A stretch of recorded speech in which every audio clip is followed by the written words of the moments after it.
You guys ready? Got it. All right, here we go. 3, 2. Welcome to the Artie's Attic Warehouse 13 Fancast, where a steampunk girl, a lifelong sci-fi fan, and a rocket scientist chat about the popular 2009 sci-fi series. There's never a dull moment with the agents dedicated to protect humankind from unexplained phenomena that manifest their powers in special objects. And there's all those friendships and relationships along the way. Grab a cookie while you can. Hope you don't smell fudge.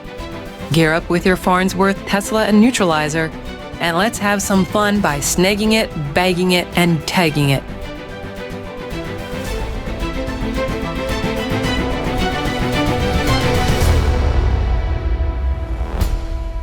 Welcome back to Artie's Attic, a Warehouse 13 Fancast. I'm the Warehouse 13 janitor, wondering when everybody is coming back because everybody let me and I'm all alone. My name is SP. Don't worry, we won't leave you. All right. Well, that's that. No. Definitely not. And introducing Artie's Attic lead agent and historian who bonds with her partner's mother while fleeing from an artifact. It's Agent Shannon. Nice. I'll accept that. Okay. Yes. Okay. I think about it for a second. And also joining us is the warehouse agent who paints graffiti like the best of them. It's Agent Carolyn. Oh, yeah. I can paint like nobody's business. Just round in a circle, mostly. Round in a circle, usually in a peace symbol. You know, I don't want to be so anarchist. I'm not anarchy, so, you know. Let there be peace.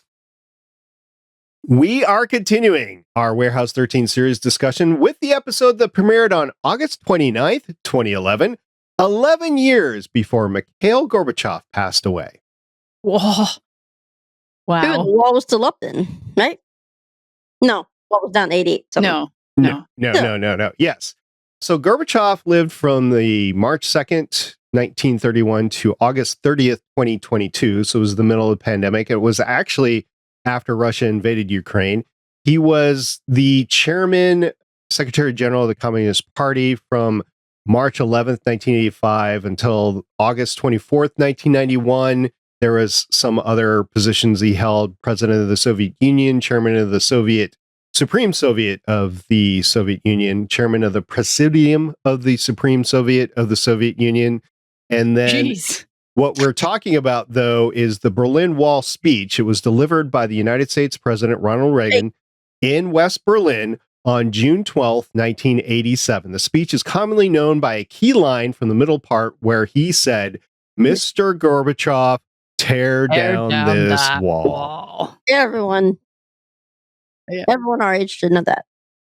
Gorbachev died at the Central Clinical Hospital in Moscow on August 30th, 2022. He was at the age of 91. He died after a severe and prolonged illness, according to the hospital, but no specifics were given. Sounds like Soviet just changed the name over and over again, but it's still the same Soviet. It was back then. Now, it broke up, though, so it's just Russia now, the main part of it. And it's it will not get political here, but that's a lot of what is driving Mr. Putin right now. Anyway, I'm referring to the Warehouse 13 Season 3, 8th episode, The 40th Wall. The IMDb description reads, the regions... Yeah. What did I say? You said the wall. It's the 40th floor. Need a little bit more tea tonight. Okay. Whee! I'm referring to the Warehouse 13 Season 3, 8th episode, The 40th Floor. The IMDb description reads, the regions are under attack and several have been assassinated. It's up to the Warehouse 13 crew to thwart the current attack by an unknown organization equipped with artifacts. The TVGuide.com description reads, Stukowski is interrogated by warehouse agents after they learned she was using artifacts to kill regents, who are the secret protectors of the warehouse. Pete and Claudia seek out Stukowski's partner in crime amid a crisis involving 3 regents. Steve is provoked into crossing the line. Dun, Shannon, dun. what'd you think? I love that this, I think, correct me if I'm wrong, this is the first time we have two Star Trek alumni at the same time. Did I say alumni, whatever, at the same time. Alumni? So we finally get to see Pete's mom, who is Jane, who played Jane. Janeway. on Janeway. Janeway. On Yeah. Star Trek. Voyager. Kate Mulgrew. Yeah, Kate and then Mulgrew. you have Kusan, who briefly played on First Contact, wasn't it? Technically, you have three because Saul Rubinick's in there too, right? True. That's true. Yeah. Yeah. Was But it he's like a standard character, so I don't know if you can call him a cameo. Remember kind that of the guy who thing. played Kusan was for very briefly. You have him, and then you have Chris Hemsworth, and then you had Chris Pine all together. The cast was stacked in this one. Either they were stars or they were going to be stars. Mm-hmm. Adwin Kassan is Farhan Tahir, and we've talked about it before. He's got 93 acting credits that started in 1989. What you're referring to is the 2009 movie Star Trek, but Yes. he has been in a bunch. A bunch of things. Party of Five, Alias, Seventh Heaven, The West Wing, Jag, 24, Charmed, Monk. He was in the 2008 Iron Man film, which He was. which set off the MCU. Oh, he was. He was in Lost. He was in Chuck. He was in Burn Notice. He was in 11 episodes of Warehouse 13. We're going to see him again. He was in the 2013 Tom Cruise movie Elysium. He was in an episode of The Blacklist, 3 episodes of Once Upon a Time, 3 episodes of Scandal, 1 episode of Madam Secretary, and 7 episodes of 12 Monkeys with Todd Stashwick. That's a lot. Mm-hmm. So that is him. You also, of course, you mentioned Kate Mulgrew, who plays Jane Latimer. She has 81 acting credits starting in 1975. I forgot about this. She was in 13 episodes of Mrs. Columbo. And yes, that Columbo. Oh my goodness. Yeah. That's funny. She was in 6 episodes of E-Ring, 1 episode of Psych, 5 episodes of Saving Grace. She was in a bunch, of course. She was in... That. What's that? Wasn't she in a soap opera? She was. Actually, I think I have her IMDb. Okay. I do have her IMDb screwed up. I copied over Ashley Williams. So she was in the 1985 Remo Williams The Adventure Begins movie. No. Okay. She was in 2 episodes of St. Elsewhere. I remember that show. 3 episodes of Cheers. Mm-hmm. Oh my god. Oh, she was. I think I saw those. I just remember the show. 421 episodes of Ryan's Hope. That I remember. She was in an episode of Murphy Brown, 5 episodes of Gargoyles. With That's the other funny. Star Trek people. That's right. All the other Star Trek people. I didn't write any of it down, but she's in a voiceover of a lot of games. She was in 168 episodes of Star Trek Voyager. She was in the 2002 Star Trek Nemesis movie. 6 episodes of Warehouse 13. This was her first. We'll see her 5 more times. 91 episodes of The Orange is the New Black. Yep. Mm-hmm. I didn't watch that, but I know she was in it. What was the voiceover in the game she did? Sean I'll have to look that up in a second, but I want to get through 2 more first. 1 episode of a series called Bubba Gumpies. Bubble Guppies. That's funny. 20 episodes of Star Trek Prodigy. If you haven't seen it, I know it took a lot of flack. I have watched it and it was actually good. And everybody I talked to that has actually watched it, it's like, yeah, this is actually really good story. So if you haven't picked that up yet, she plays not her normal character in there. It's still Janeway, but it was a really good series. Now, I haven't seen that yet, but I want to. I think it's on Netflix now, right? That's on Netflix now. I don't Star know Trek where Prodigy. it's- I think it went to Netflix. I think that's who saved it because Paramount kicked it off. The game that she does the voice also has like Dragon Age. Is it it might be Dragon Age, because you also have Eve Miles and you also have Claudia Black. She is credited as Flemeth in Dragon Age Origin, Dragon Age 2, and Dragon Age Inquisition. I remember walking through the room one night. I'm like, I stop and I'm like, wait a minute, I know this voice. I know it. But I did the same thing with Claudia Black. She's been in more Lords of EverQuest, Star Trek Voyager Elite Force, and She does a lot of voiceovers. Yeah, a few other voiceovers. She was in the Aladdin TV series for an episode. So she's done voice. She's an accomplished voiceover actor. And if you haven't seen Star Trek Prodigy, it is animation. She does very well in it. Of course, she's playing her normal character that she played on TV in it, but she did pretty good. So yeah, that's Janeway. You have Ashley Williams, who we've talked about before. Yeah, How I Met Your Mother. She's on the Hallmark Channel. She's done a couple other things. Sasha Rose, R-O-I-Z. I don't know exactly how to say his name. Played, what's that? R-O-I-Z. Rizzo? I remember hearing it. Because in real life, he hangs out with Jamie Murray. He played Marcus Diamond. He has 67 acting credits, including the movie 2004, The Day After Tomorrow. He was in an episode of the Sarah Connor Chronicles. He was in 17 episodes of Caprica as Sam Adama. Yep.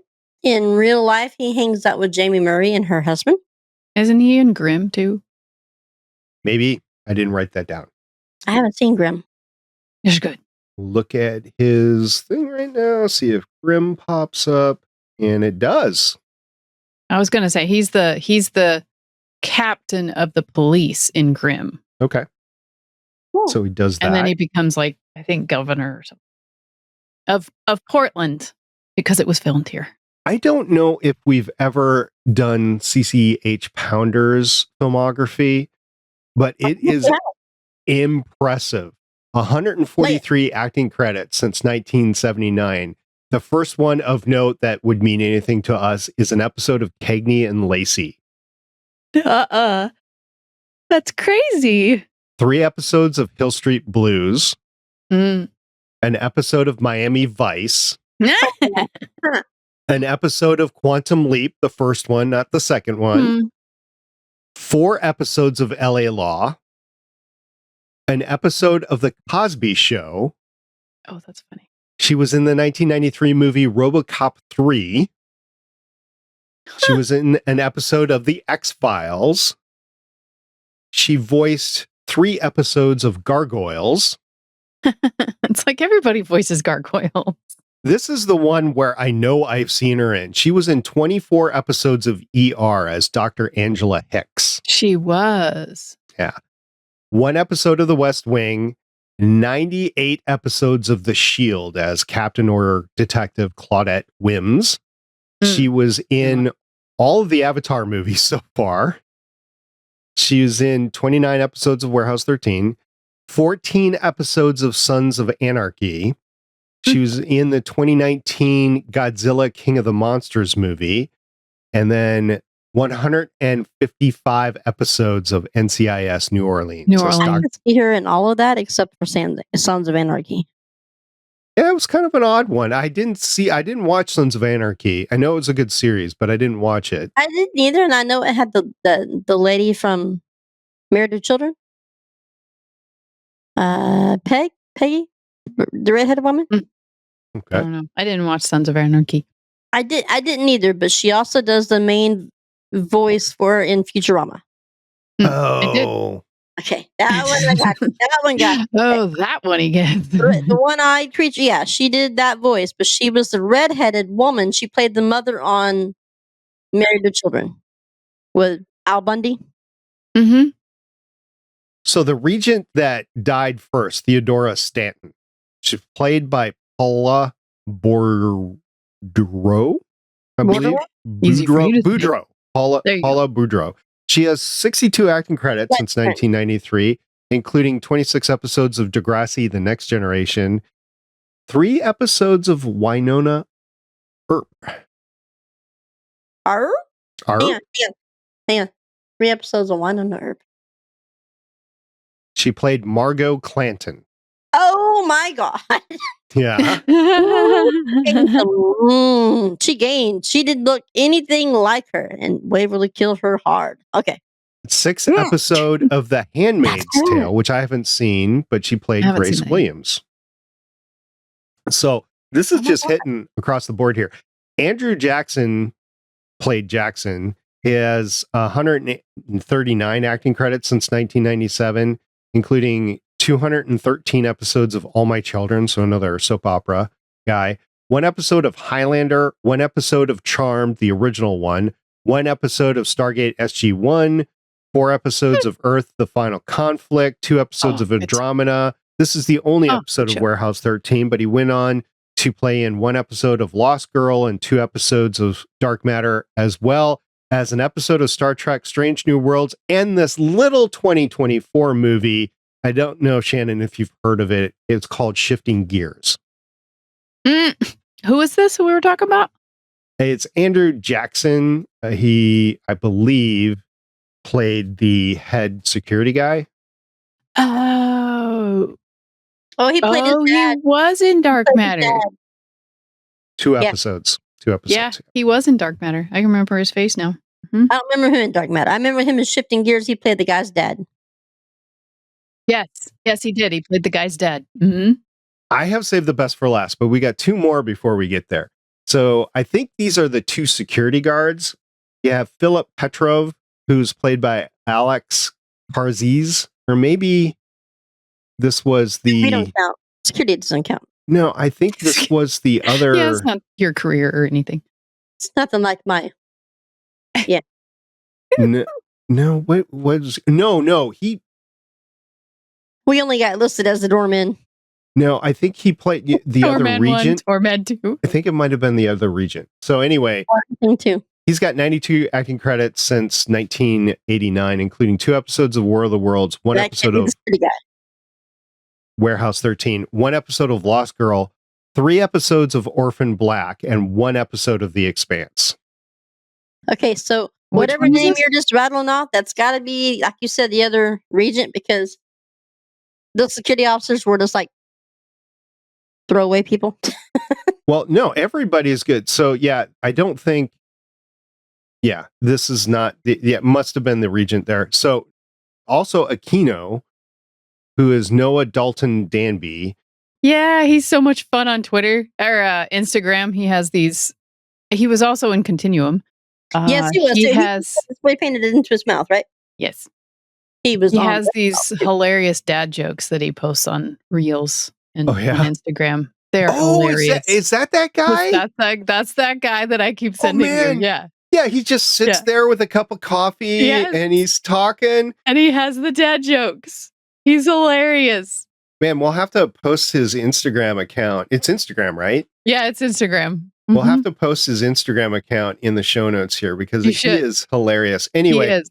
he's got 76 acting credits since 1998, including 3 episodes of Witchblade, 1 episode of Andromeda, 4 episodes of Stargate SG-1. He played a character Oh, he called did. Shara in the 8th, 9th, and 10th season. Mhm. An Ori. I think he was an Ori. Yeah, it sounds familiar. I didn't think so. I thought he played Shara. All right, we'll look up. Anyways, I thought he played like a politician on another. I think he played in the X-Files too. I know he was in Continuum. Race I said Jaffa. I know he was He's in a Jaffa. Continuum. Yes, Jaffa. Yeah, he was Yeah. a Jaffa. Okay. Anyway, 22 episodes of Painkiller Jane, which I did not see. Did you two see Painkiller Jane? No. Okay. I didn't see that one. Okay. 2 episodes of Eureka, 1 episode of Lost Girl. He played in the 2013 movie Riddick. He did. Yeah. He did. Oh my gosh, he did. And this is going to get you both. 13 episodes of this series that I'm sure most people haven't seen on the Sci-Fi Channel called Defiance as Sukar. Yep, he was. Yes, he was. I remember that.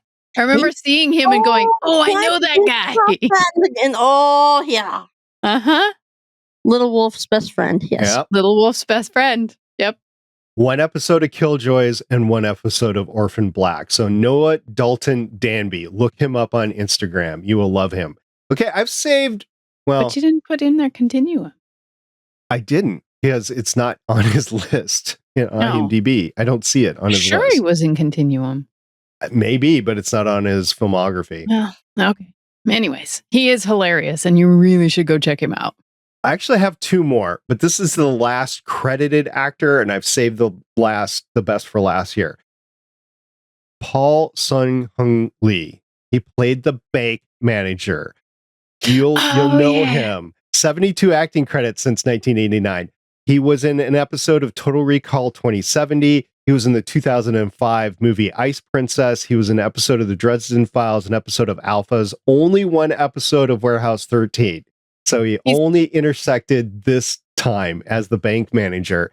One episode of Dark Matter, and here's where it gets fun. One episode of the Book of Boba Fett, 4 episodes of The Mandalorian, and 3 episodes of Ahsoka as Captain Carson Teva. I thought that was him. That was him. I thought that was him. I was like looking at his face. I'm like picturing it with the, helmet on and stuff. And I'm like, oh, I know that guy. Unaccredited as Walter Sykes is Anthony Michael Hall. We've talked about him already. If you don't know him, he was big in the 80s, but he's continued in recent years. The 1983 movie Vacation, the 1984 movie 16 Candles, the 1985 movie The Breakfast Club, 1985 movie Weird Science, 1990 movie Edward Scissorhands. In 1999, he played Bill Gates in Pirates of the Silicon Valley. He was in 81 episodes of The Dead Zone, 2 episodes of Community, 5 episodes of Warehouse 13, 1 episode of Agents of S.H.I.E.L.D., 2 episodes of The Blacklist, 9 episodes of The Goldbergs, and this movie that we talked about before that I still haven't seen, the 2024 movie Air Force One Down. Anthony Michael Hall. So, yeah, this cast was a little bit stacked. Yeah, it was. There was a lot of good ones. Better episode from last week's episode. I mean, there was so much. I didn't like that one. There was a lot in this episode. But I mean, they were running from the moment that they said go. I mean, you had so much things happening. You got to see the first time ever, like Kusan said, that no agent's ever seen the Romani shackle being transferred from one regent to the other. You get to find out that the regents are being somehow tracked down, kidnapped, and tortured and killed by your girl. Yeah, she's on my list. She's a little evil. Yeah, she ain't Southern. I know she's a Hallmark girl and all, but damn, man, that woman, she just left that doorknob in that agent's or the regent's hand and just burned her up into a crisp. Poof, she's dust. Sheesh. About a horrible death of my own too, but I didn't know it was her. Now I have to go back and watch it again.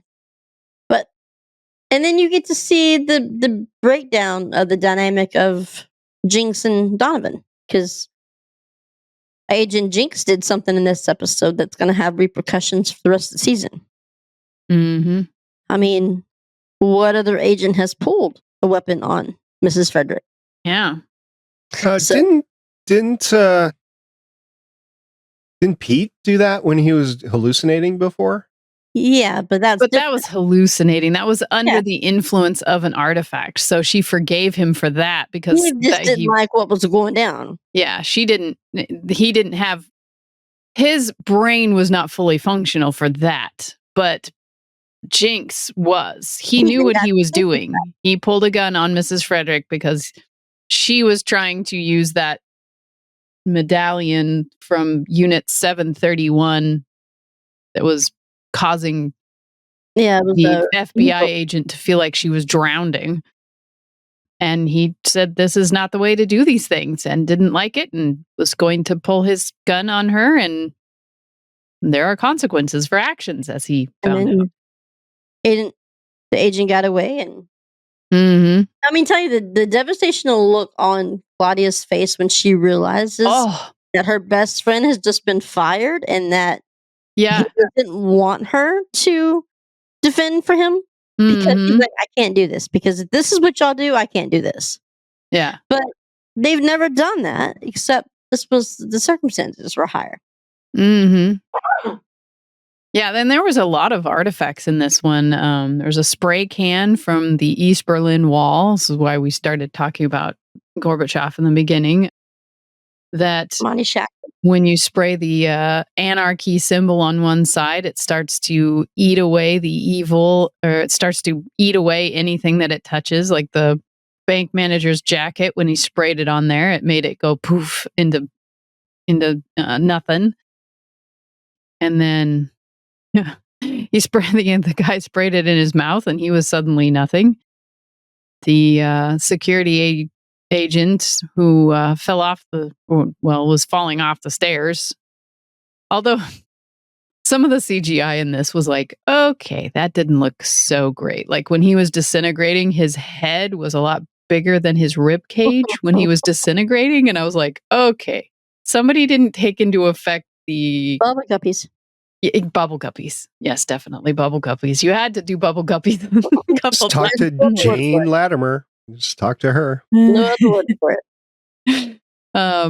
It was kind of funny though, as she's using the fire hose to get down the elevator shaft. She's like, "What did your husband work on Die Hard or something?" She's like, "No, it's a little trick I learned from my husband." Yeah, was it Die Hard? Yeah. What is but we didn't know that at the time what she is. And I know. It was just kind of funny because you know, after you're like, oh, but that was funny. Yeah. And she just like took a dive down the elevator shaft. I liked how that she, was telling Micah that I've been watching you for a long time and you're a superb agent and you've got a good partner. And Micah at the entire time doesn't even know who she is and still doesn't know yet.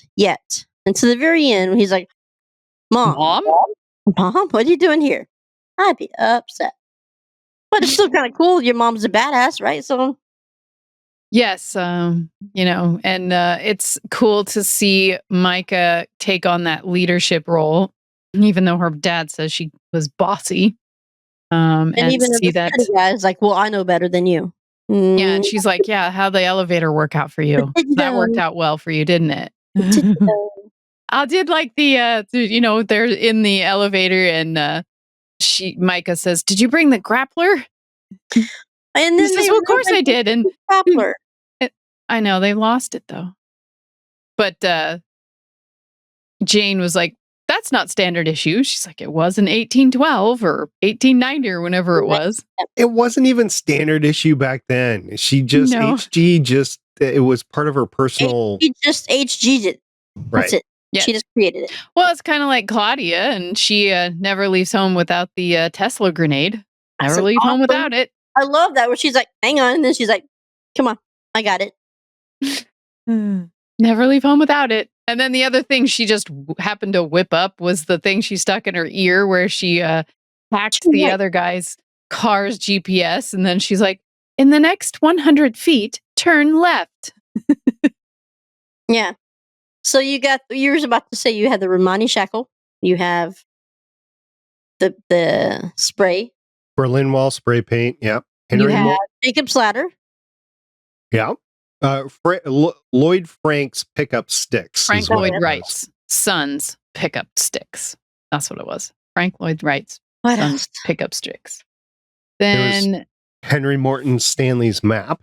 Yes. That's where they were able to find out where the FBI agent has been in the last 12 hours. The doorknob. There was the glass blowing tube that they were able to disintegrate the glass back to sand. That was Artie. Yeah. I was wondering what that was. And why do you think she said Dolly Parton? She said, Claudia was saying that to the FBI agent. She's like, well, thanks for ruining my retrieval record, Dolly Parton. I didn't understand the Dolly Parton. Making fun of her accent. Yes, because in which we find out she's from Connecticut. Connecticut, yeah. Not from Tennessee. Yeah, Mrs. Frederick. She's like, drop it. You're from Connecticut. And then she's like, that's right. What'd she call Jinxie's lie detector or something like that? Or whatever, baby. Well, she called him boy something. Yeah. She's like, you couldn't even tell.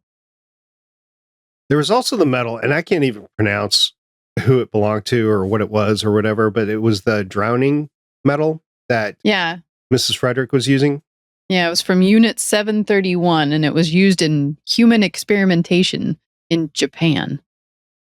I got that part, but I couldn't write down the name or pronounce that from a name. U-boat. They were assimilates drowning that they pulled from a U-boat. It was on his. It was his medal. And yeah, I don't. So what a conundrum, because you're at the point where you're having to torture for the information, and Frederick is okay with it, which tells you something about the severity of stuff going on, because normally she doesn't cross that line, right? Mm-hmm. And she crosses the line, and then Jinx, as you guys talked about before, pulls his weapon on her and then allows her to escape. And if they hadn't been arguing, then she wouldn't, it would have been a fairer fight. I mean, she took advantage of the situation, definitely, and left. So if they weren't arguing, then she wouldn't have escaped. I don't know. I mean, you'd think they would have artifacts to shackle somebody a little bit better. Right? You would think, after all the tough scraps that the gang gets, and that Artie would carry better artifacts in his bag, like escape.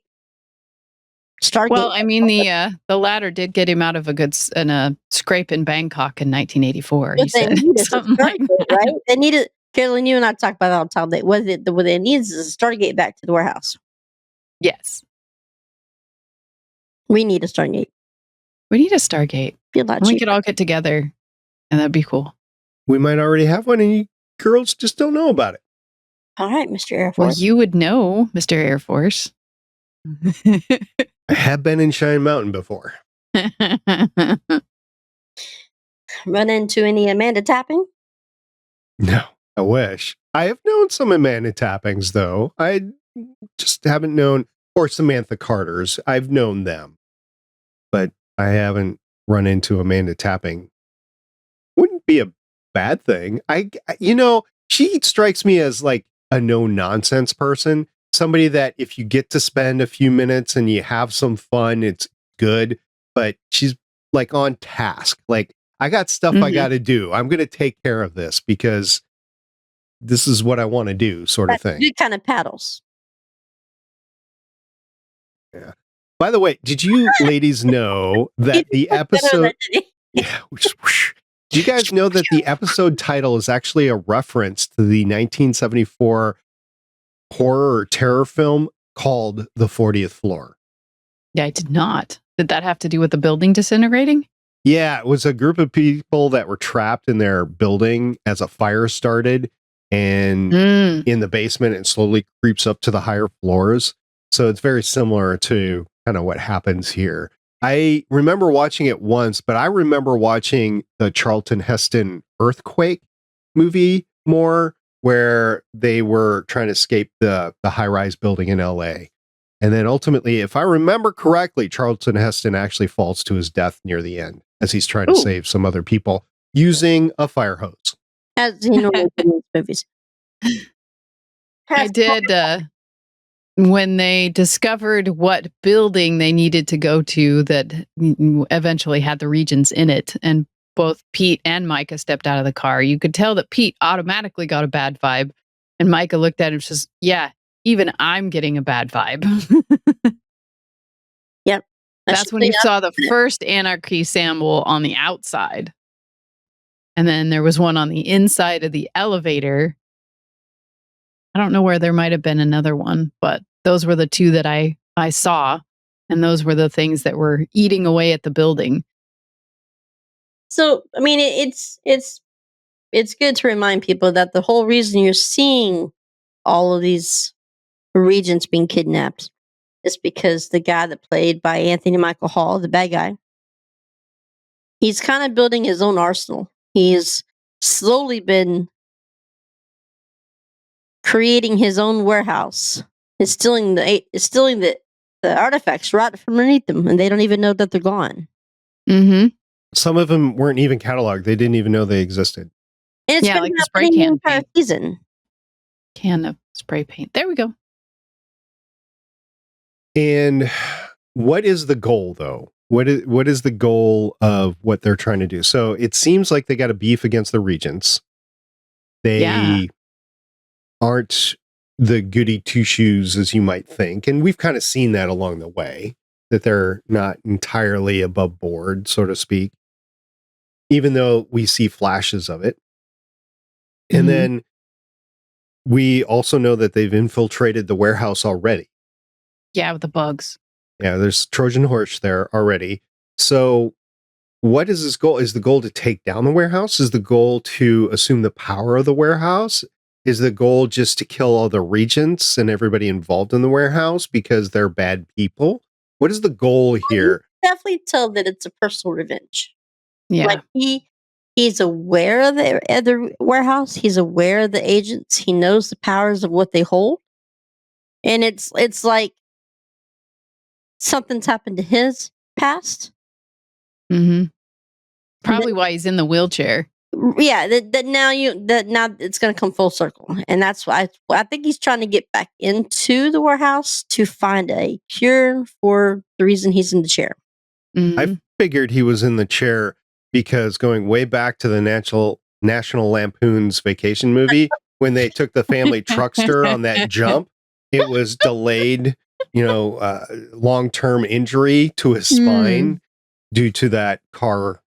Artifacts have consequences.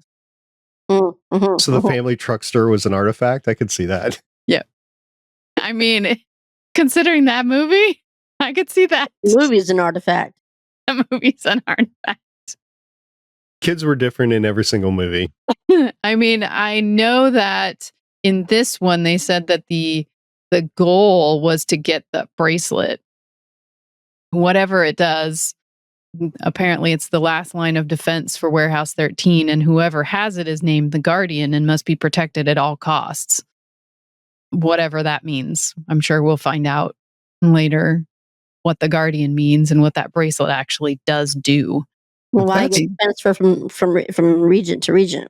If that's true, the safest place is probably in the warehouse, right? Because the warehouse has backups to its backups. It's contingencies for its contingencies. This one was able to break in with no problem, and now these people are able to break in. They're not as secure in the warehouse as they like to believe. Yeah, that's fair. I mean, Claudia hacked an NSA employee, so yeah. Yes. What they need to do is let Claudia hide the stuff. Knock, knock. With the security system. Carolyn, what was your favorite scene? Oh. Or favorite part of the episode? I'm not sure. There were some funny parts and there were some good parts. I mean, some of the fun parts were, Claudia seeing the cameras and saying, "Oh, but look, Big Brother's watching. Oh, and so is little sister." And Pete just saying, "I'm really glad you're on our side." She has the best one-liners. And the fact that she could clone things off of the FBI agent's cell phone. She's like, "Let's see." And Pete says, "Let's see who's on her evil family and friends plan." And just her launching a grenade or her just hacking somebody else's GPS. "Oh yeah, the Highlander is actually a lot more secure than the other guy's car." And Pete's like, "Yes, but does it have 10 cup holders?" And she's like, "But you didn't see this one coming." Bet you didn't see this one coming. I think she has the best one-liners from the entire series. Yeah. And just to see Micah stand up to the security guy and say, "Look, I know what your job is safety. Trust me, I understand that. But these are the things that are happening and you can't stop this. So you may as well go do this while you still can," kind of thing. So, buddy, move on. Yeah. Yeah. Like, this elevator didn't work.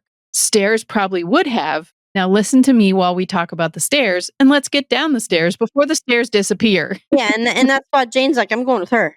She's getting things done. What about you, Shannon? What was your favorite part? I like that.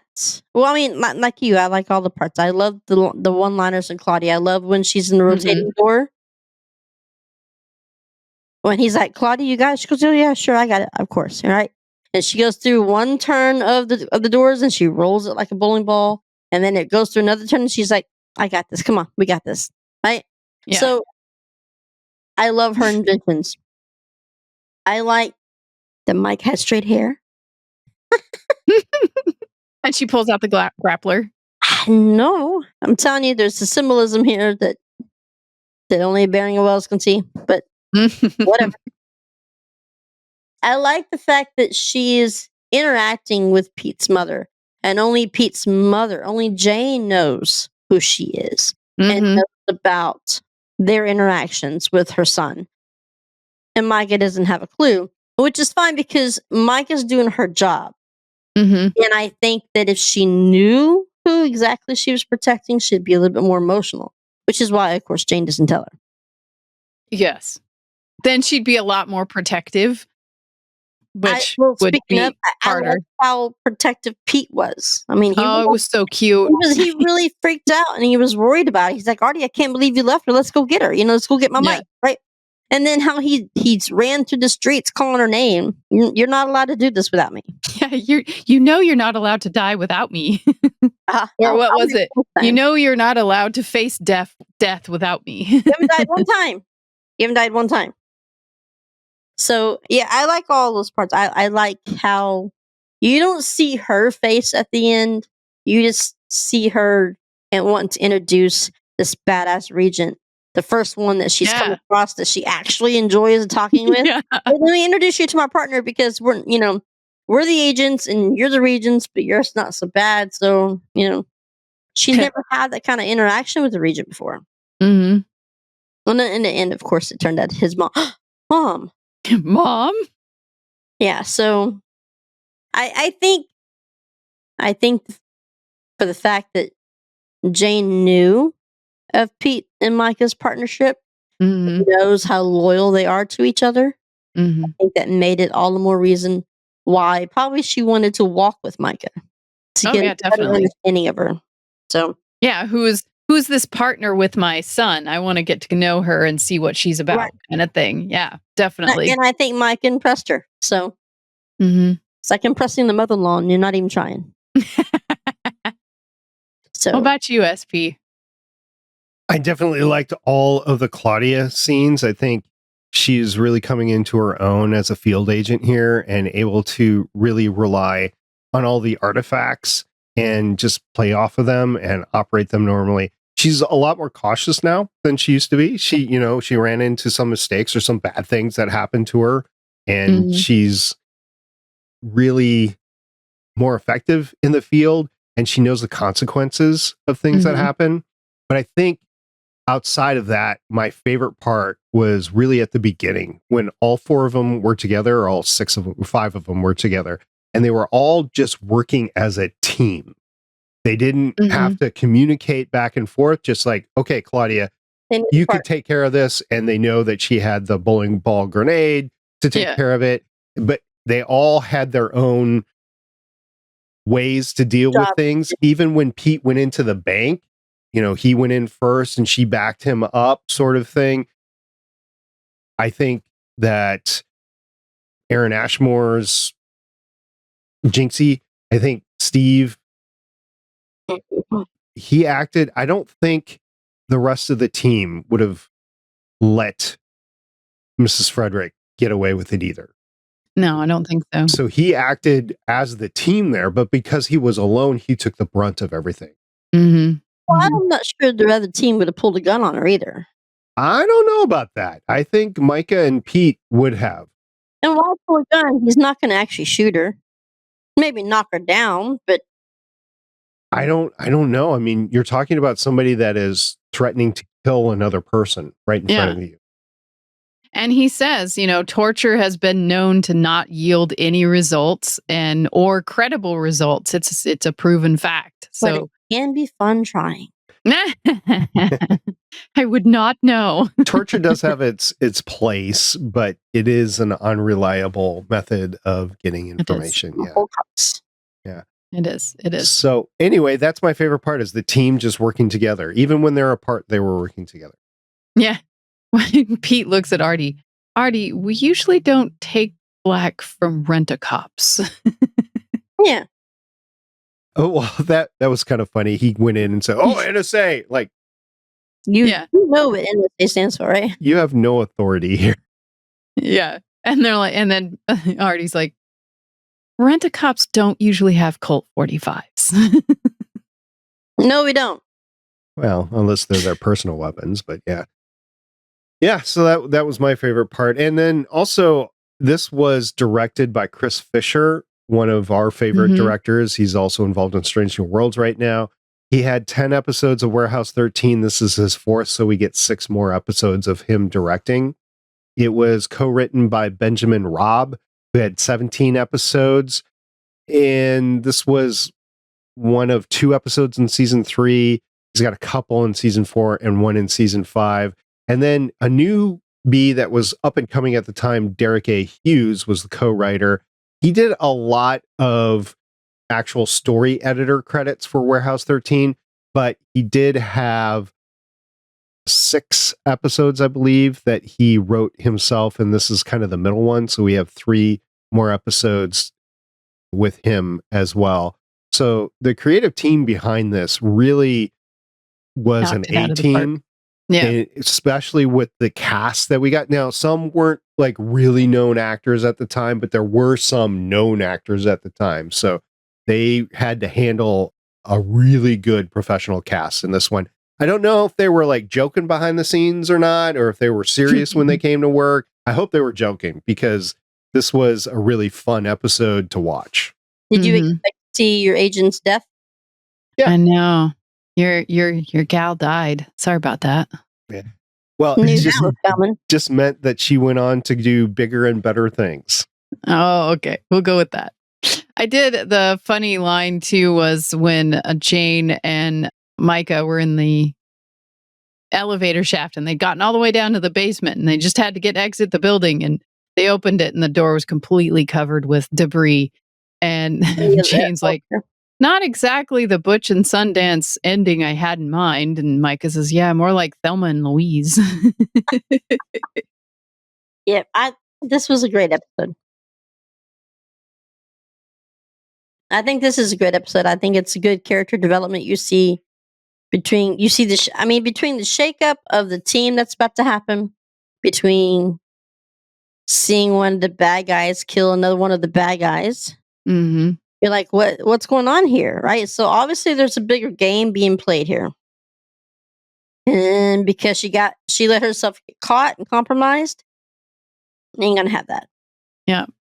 I didn't see any food in this episode, so there was no food that I saw. When did they have time? In this episode. Right? There's kind of a crisis thing. So, when did you have time to stop for a bite? I'm sure people take care of that on the way home. Yeah. On their way back to the warehouse. I enjoyed this so much that I placed it. Ooh. I placed it as the number 2, right underneath 321. Wow. Underneath what? Which one? 321. That was the missile one. The one that was time travel between 3 different generations. Yeah. It's right underneath there. And it's above Lovesick, Time Will Tell, McPherson, New Guy, and Claudia. Wow. For Claudia to be bumped. Well, Claudia is still number 7, and this was a good Claudia episode. Mm-hmm. But geez, it got number 2. My goodness. Number 2 out of 33 so far. Even with your girl dying? Oof. I mean, yeah. 321's the one where she had to come to the bubble and play the alien for the little boy, right? That group to be a man trying to kill everybody in the baseball field. What are you talking about? Which one is 321? What are you talking about? I've died since then. Which one? H.G. Wells was in it, and she let the rocket go, right? Yeah, that's what I said. And the rocket came back, and yeah, I don't remember baseball being a part of that episode. He was going to he was going to blow the horn at the baseball team. Game. They opened at the Oh, you're talking about as H.G. Wells was acting like the alien. That she was the alien and he was trying to reach the aliens that disintegrated her. Yeah, okay. The baseball stadium that doesn't exist. Yeah, got it. Yeah. That's what I said. Okay. I'm on your train now. I got you. I twice then, but damn. Okay. Well. I'm on your train now. I got you. You haven't said one time. Shannon, I don't know if it's your like top 5, top 10, top third episodes that we've seen so far. You don't really account for them like that, but you said it's a good episode, so at least top third, I would say. No. It's maybe not a top third? 10, maybe. Top 10? Okay. No, not the top 3, top third. So it would be about top 10.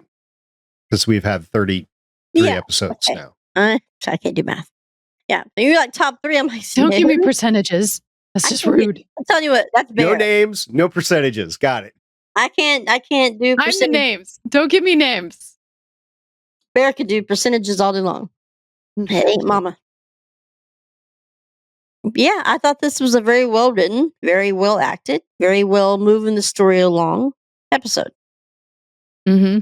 So, Shannon, we did, in fact, get an email for you. It was sent by Hal Smith. Yeah.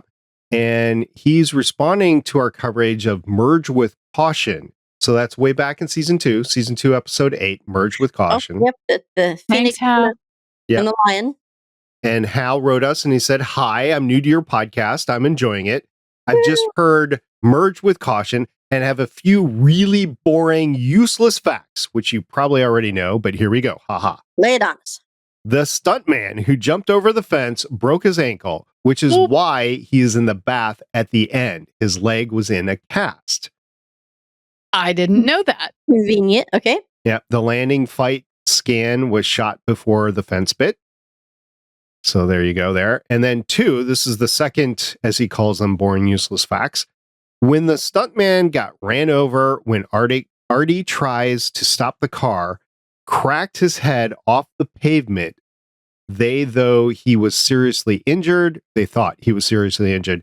It's still in the show, though. So that would not happen today. Matter of fact, there were some deaths with like Agents of S.H.I.E.L.D. stunts that were going on.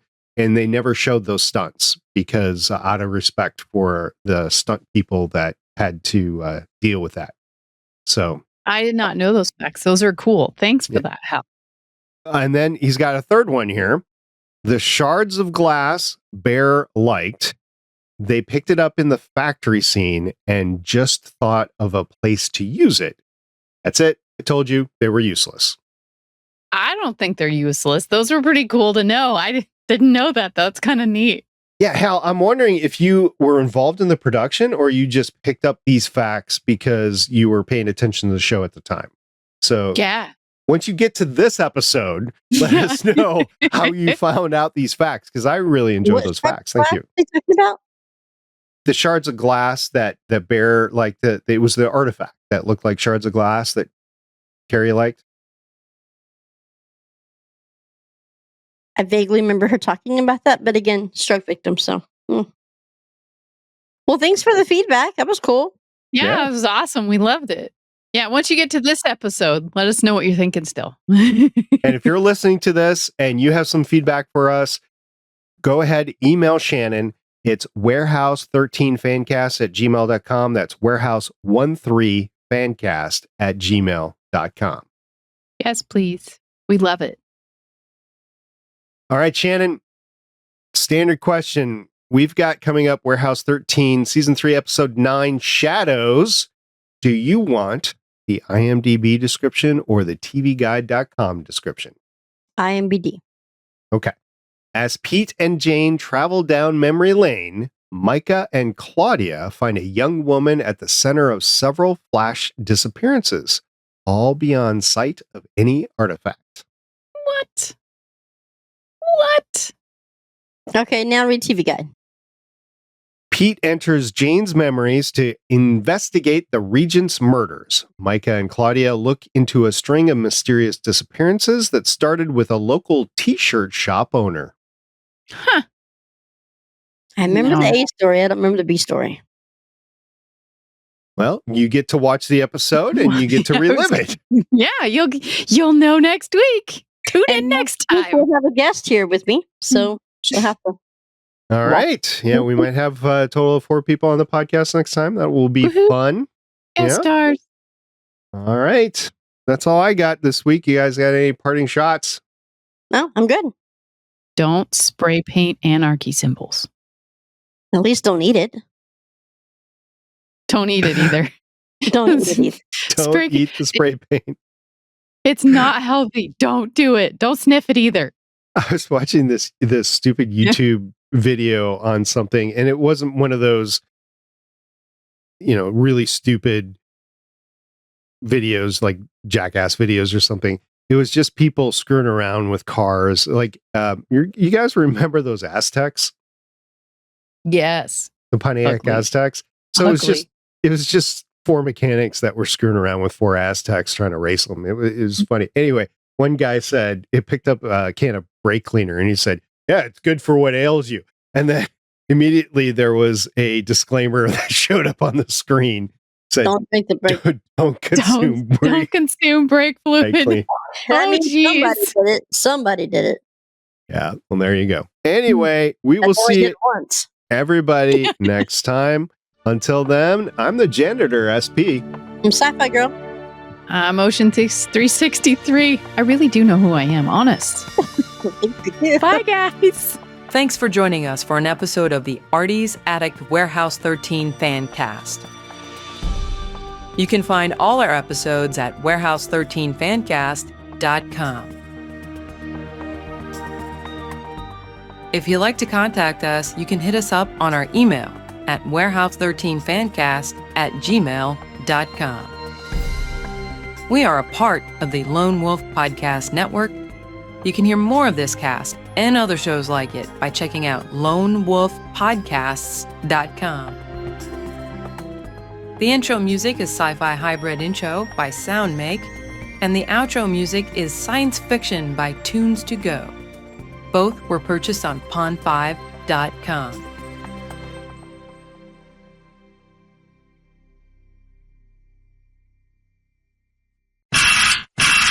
I got it. All right. We figured it out. Go to your settings. Okay. All right. And you see the camera. Click camera. Mm-hmm. And what does the resolution say?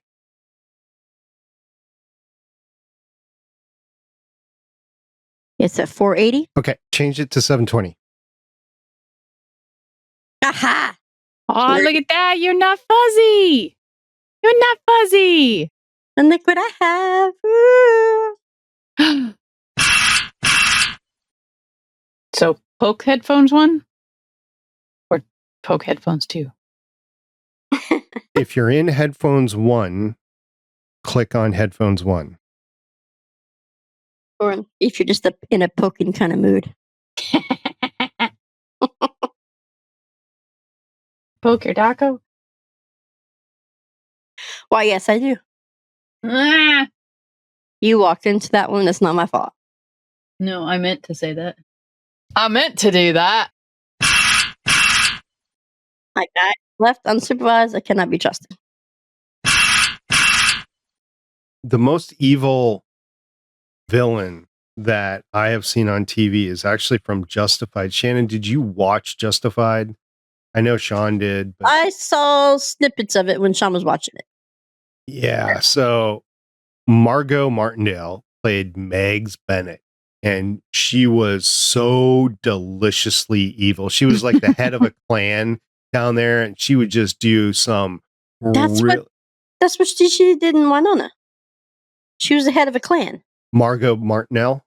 No, excuse me. No, the woman that played. Okay. Yeah. So I haven't seen that. I haven't seen Winona, so I don't know how to compare the two, but I know Margot really. Oh my gosh, Megs Bennett, you didn't want to be in the same room. Megs Bennett, I won't spoil it for you, but she meets her end in a very interesting way. In a very interesting way. Yeah, you don't see it. She doesn't see it coming. And you're like, oh my gosh, I can't believe that just happened. Holy crap. I mean, somebody had to take care of her. And the person that took care of her, you're like, oh my God. So yeah, it is really good. Yeah. How was Buckaroo Banzai? I never watched it. No. Did you send her one too? Yeah. I got it on my computer. I'm like, I didn't order anything. I'm like, oh, wait, hang on. When I don't order things from Amazon, I do the same thing at home. My mom's like, what did you get this time? And I'm like, I didn't order anything. And I open it up. I'm like, SP. No. Buckaroo Banzai. Yep. I have not watched it yet. No. Mm-hmm. If you like sci-fi, you need to watch it. Hey, y'all told me I have to watch Orphan Black first, so I've not gotten there yet. So, well, why haven't you watched? How was the first episode of Orphan Black? I wouldn't know. I haven't seen it yet. You need to. You know, my dad had surgery last week on his back, so I've been a little time busy. To watch it. He would love it. He would. Been a little busy. He would enjoy it. You'd be able to get out of him what you need.